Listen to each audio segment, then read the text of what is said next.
जो टैरो हम नॉर्मली देखते हैं, सुनते हैं या आजकल सोशल मीडिया और यूट्यूब में भी बहुत चलते हैं, इसके पीछे का साइंस क्या है? अगर हम उसके बारे में थोड़ा-सा पहले जान लें।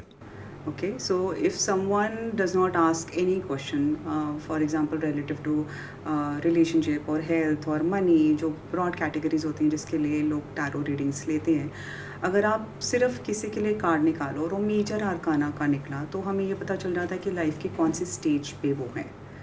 अगर वो सेम कार्ड हम निकालें, फॉर एग्जांपल वो कहते हैं कि फिनेंसेस का कैसे है, तो हम देखते हैं कि उनकी फिनेंशियल स्टेट मेजर अरकाना आया है तो 0 to 22 वो कहाँ पर है। तो that level of maturity, that level of discipline, वो सब हमें वहाँ दिख जाता है। तो उसके बाद जो सारे बच्चे कार्ड्स हैं ना, दोज आर सपोर्ट कार्ड्स। तो जैसे जैसे हम रीडिंग करते जाते हैं हम देखते हैं कि मेजर आर्काना ज़्यादा आ रहे हैं या माइनर आर्काना ज़्यादा आ रहे हैं। तो वही वाली बात कि अगर घर में एक बच्चा बुज़ुर्ग है तो मानी तो बुज़ुर्ग की जाएगी। तो अगर 2 कार्ड्स आ जाते हैं तो जो मेजर आर्काना है उसको हम पर्सपेक्टिव में रखते हैं और माइनर आर्काना को उसके क्लैरिफिकेशन के हिसाब से डिपिक्ट करते हैं। नाउ इन माय अंडरस्टैंडिंग जब हम टैरो कर रहे हैं तो 3 एनर्जीज़ को अलाइन कर रहे हैं। नंबर 1 तो कार्ड जो आया है उसमें खुद में एक कहानी है।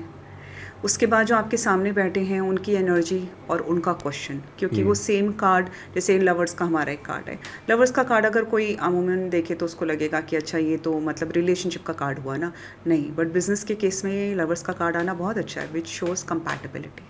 Okay. It is the ideal compatibility. So we look at what question is being asked. So if someone comes and says कि मेरी किसी की भी रिलेशन की मम्मी की हेल्थ कैसे रहेगी या पापा की हेल्थ की या सास ससुर की कैसे रहेगी और लवर्स का कार्ड आ गया तो there is nothing to worry about, shows compatibility. So lovers in itself is what as a name suggest. But हम देखते हैं कि ये किस चीज़ के लिए पूछा जा रहा है, रिलेशनशिप, हेल्थ या मनी.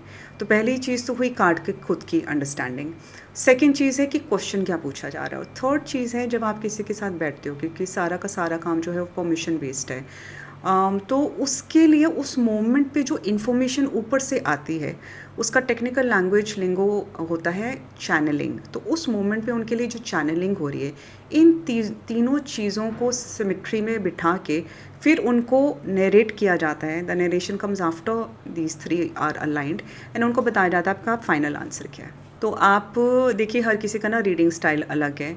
ऑनेस्टली कौन सा टैरो रीडर अपने डेक के साथ कितना ज़्यादा कंपैटिबल उसे इस्टेब्लिश कर रखा है, बहुत सारी चीज़ें ना बैकग्राउंड में होती हैं. जैसे अगर हम ये सेटअप भी कर रहे हैं तो even before starting the podcast आपने बहुत कुछ बैकग्राउंड में किया होगा जिसका आपके ऑडियंस और मुझे भी कोई आइडिया नहीं होगा, but there is a lot of effort that goes in the background.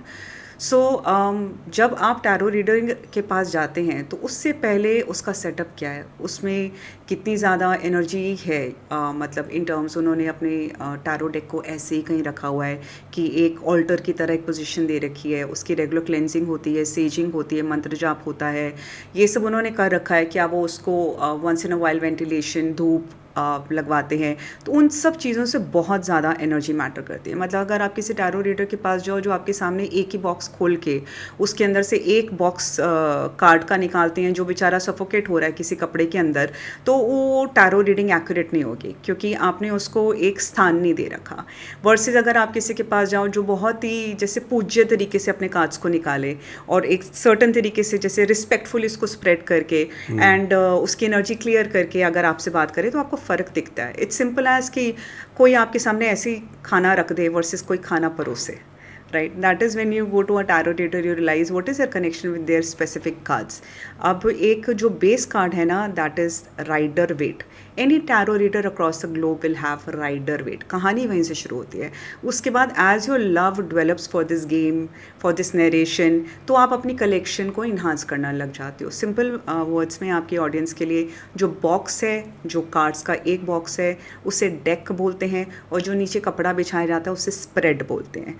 बहुत सारे टैरो रीडर्स बिना स्प्रेड के भी करते हैं, वो भी ठीक है, सबका each one to their own. कुछ उनके स्प्रेड्स ही देखने लायक होते हैं, इतने ब्यूटीफुली डेकोरेटेड होते हैं.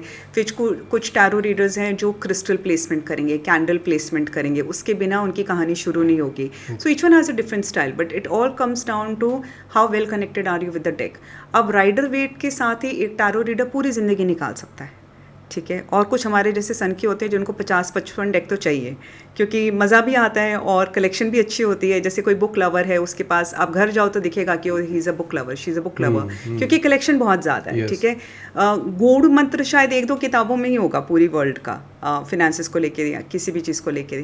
तो हम उस तरीके से फिर हम क्या करते हैं, एक डेक रख लिया, फिर एक और डेक रख लेते हैं क्रॉस वेरीफाई करने के लिए।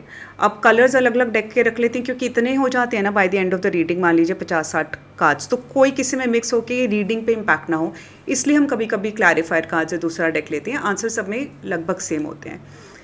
एंड दूसरी चीज़, इट्स ऑल अबाउट कनेक्शन। और 3 कार्ड वैसे काफ़ी हैं अगर आपको रीडिंग करनी है किसी एक क्वेश्चन की। तो सिंपल भाषा में आप एक तो गाइडेंस कार्ड ले सकते हैं, which is the tarot reader will pull 1 guidance card to whatever is being asked. वो काफ़ी है, उस एक कार्ड पे आधे घंटे की चर्चा हो सकती है, 1.5 घंटे की चर्चा हो सकती है। That depends upon how participative the other person is also, क्योंकि आप बैठ के कुछ बोलो नहीं और सामने से वो रीडर ही बोलती जा रही है, तो आपको भी इंगेजिंग कॉन्वर्सेशन नहीं लगेगी, तो आप क्या बोलोगे, आप हूँ करते जा रहे हो, right? That's different versus you से कि हाँ। So the technical term is called resonate, I resonate with this, मतलब मेरे को समझ में आ रहा है, हाँ एग्जैक्टली ये चल रहा है। तो पार्टिसिपेशन के बेसिस पे एक सिंगल कार्ड के ऊपर आधे घंटे से 1.5 घंटे की कॉन्वर्सेशन हो सकती है।